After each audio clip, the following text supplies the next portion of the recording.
नमस्कार साथियों, आपका पुनः स्वागत है श्रद्धा एस्ट्रो ज्योतिष में। आज हम लोग कवर करने वाले हैं मेष लग्न में अगर दशम भाव में 10वें घर में सूर्य बैठ जाएं तो उसका क्या फल होगा। इससे पहले हम लोगों ने सूर्य के अलग अलग 9 भावों में बैठने या 9 घरों में अगर वो बैठते हैं मेष लग्न में क्या फल होगा वो डिस्कस कर लिया है।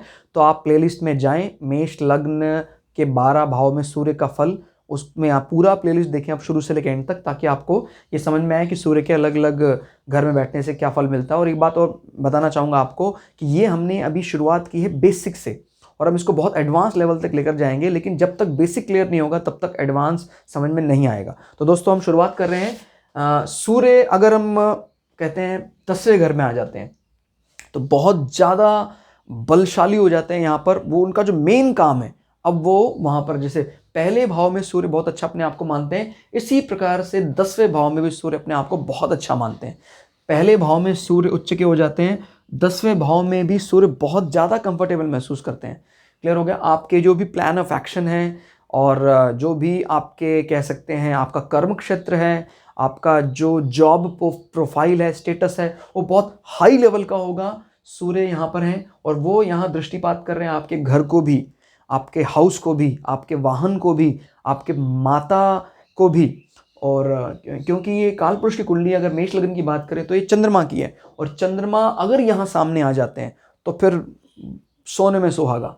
क्लियर। सूर्य यहाँ, चंद्रमा यहाँ, तो ये पूर्णिमा के आसपास की कुंडली होती है और चंद्रमा भी यहाँ बहुत ज़्यादा बली हो जाते हैं। इस कंडीशन में ये होगा कि ऐसे व्यक्ति के पिता और मम्मी, माता जी मतलब, दोनों के साथ बहुत ही अच्छे संबंध होंगे। और अब इसमें ये भी कह सकते हैं इसका स्टेटस बहुत ही जैसा वो चाहता है उस प्रकार का स्टेटस होगा। राजसी इसके संबंध होंगे, बहुत अच्छे होंगे। क्लियर हो गया। ये सूर्य की बेस्ट पोजीशन मानी जा सकती है आफ्टर फर्स्ट हाउस। याद रखना, आफ्टर फर्स्ट हाउस। इसके बाद इसको हम कह सकते हैं किसी भी वो फील्ड में काम करे उसका तेज उसको नजर आएगा।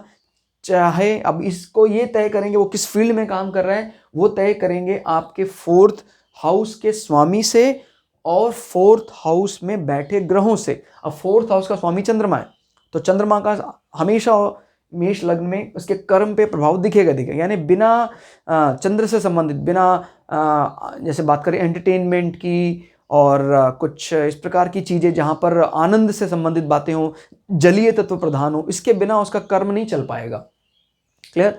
और दूसरा, इसमें कौन कौन से ग्रह और बैठे हैं, वो ग्रह भी उस व्यक्ति के जॉब प्रोफाइल में असर डालेंगे। क्लियर हो गया। और 5वां जो घर है, क्योंकि इसके स्वामी यहाँ सूर्य यहाँ बैठ जाते हैं, 1 2 3 4 5 6, याद रखिए यहाँ पर ये बैठे हुए हैं, तो इसका संबंध अपने एजुकेशन से भी होने वाला है। और क्योंकि ये अपने आप को बड़ा कंफर्टेबल मानते हैं सूर्य यहाँ पर, तो इसका ये भी अर्थ होगा कि जो व्यक्ति की एजुकेशन है उसका डायरेक्ट संबंध उसके जॉब के साथ होगा।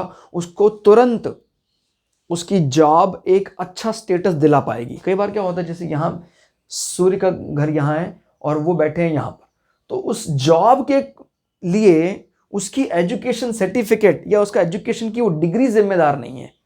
मान लीजिए सूर्य यहाँ बैठा हुआ है, क्लियर हो गया। लेकिन अगर सूर्य समझे सीधा विद्या, देखिए इस चीज को आप, सीधा विद्या का उसके संबंध निकल रहा है उसकी पढ़ाई के साथ, तो तुरंत उसकी पढ़ाई के हो सकता है इन बिटवीन उसको जॉब ऑफर हो जाए और अच्छे स्टेटस की जॉब मिलती है।